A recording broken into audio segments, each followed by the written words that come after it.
ఈరోజు Meenakshi Natarajan AICC general secretary గారు, PCC అధ్యక్షులు మహేష్ కుమార్ గౌడ్ గారు, మంత్రివర్యులు పొన్నం ప్రభాకర్ గారు, శ్రీధర్ బాబు గారు అందరూ కూడా నాతో మాట్లాడారు. నిజంగా రాష్ట్ర జనాభాలో సగభాగం దాదాపుగా ఉన్నటువంటి రంగారెడ్డి హైదరాబాదులో ఎప్పుడు కూడా ఒక 6 మంది మంత్రుల కంటే తక్కువ లేకుండా ఉన్నారు.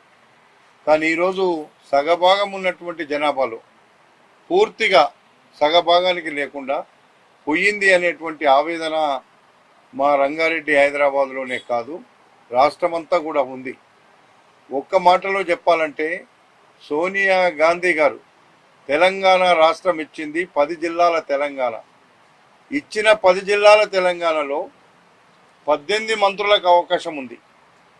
మేమేమంటున్నామంటే ముఖ్యమంత్రి గారికి చెప్పినాం, పిసిసి అధ్యక్షులకు చెప్పినాం, జనరల్ సెక్రటరీ గారికి చెప్పినాం, కేసీ వేణుగోపాల్ గారికి చెప్పినాం, రాహుల్ గాంధీ గారికి చెప్పినాం, జిల్లాలో ఉండేటువంటి ఎమ్మెల్యేలను పోయి చెప్పినాం. కానీ మరి వాళ్ళు ఎందుకో మరి రంగారెడ్డి హైదరాబాద్ హెడ్ క్వార్టర్లో ఉండేటువంటి జనాభా ప్రతిపాదికనన్నా ఇవ్వవలసినటువంటి అవసరం ఉండే.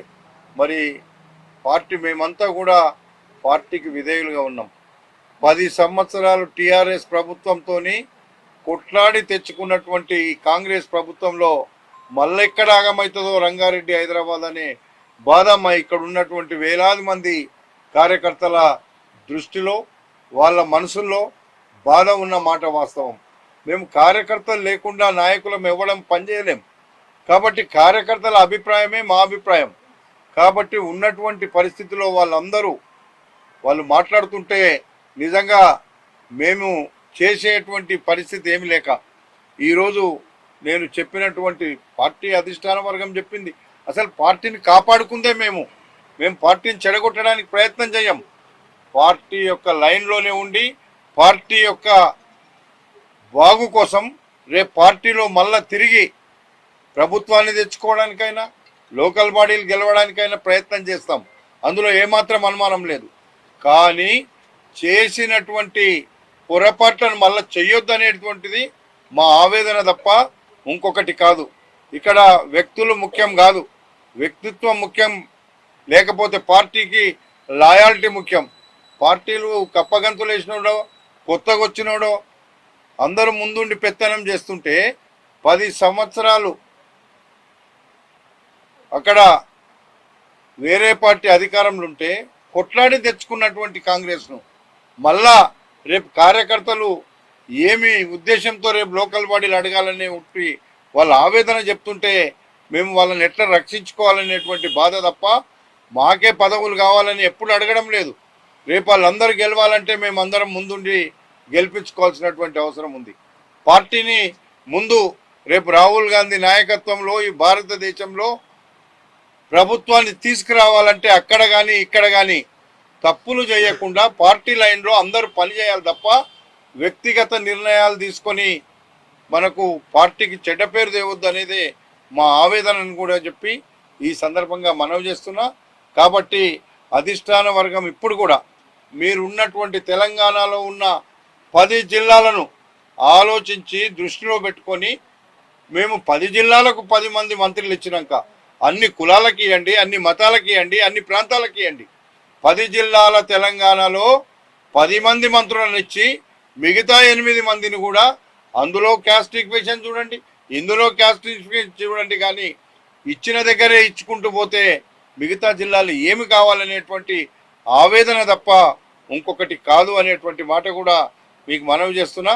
ఎందుకంటే రంగారెడ్డి హైదరాబాద్లో మేమంతా ఈరోజు ఏ ఒక్క సీటు కూడా హైదరాబాద్లో గెలవలేదు, రంగారెడ్డిలో గెలవలేదు.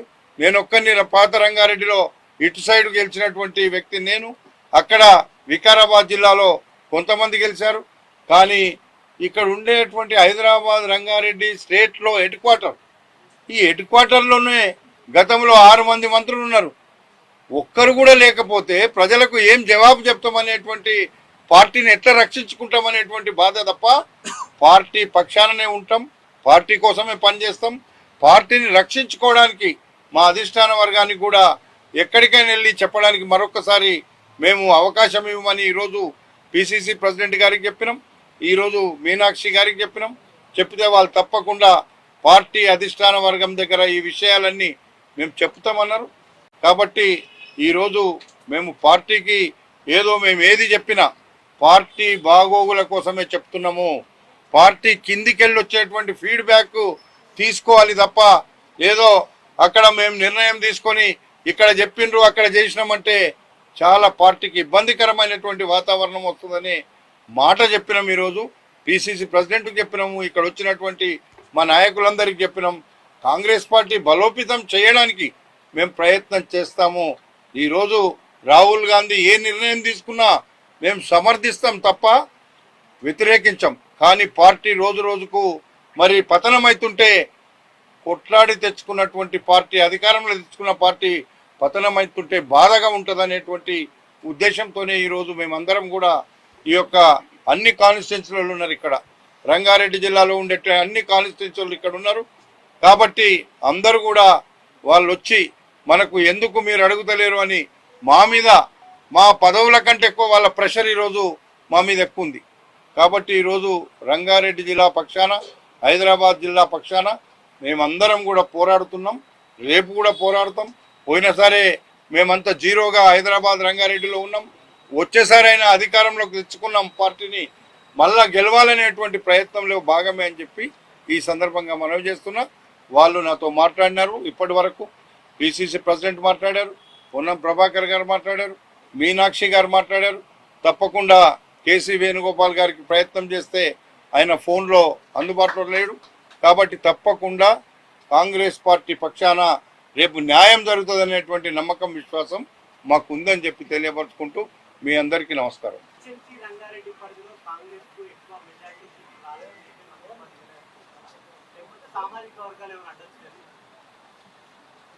బ్రదర్, పార్టీ అధిష్టాన వర్గం తీసుకున్న నిర్ణయాన్ని మేము వ్యతిరేకించలేము. కానీ పార్టీకి చెప్పదలుచుకుంది చెప్పినాం. ఆ చెప్పింది పార్టీ సరి చేస్తుందని ఆలోచిస్తున్నాం.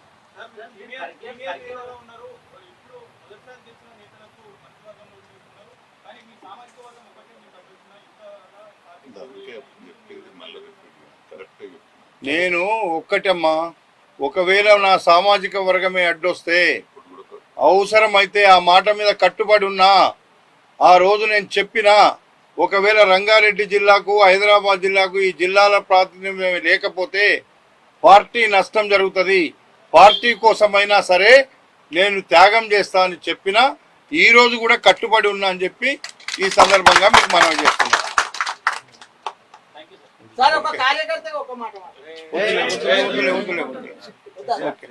ఓకే తమ్మి, నమస్కారం అందరికి. Thank you.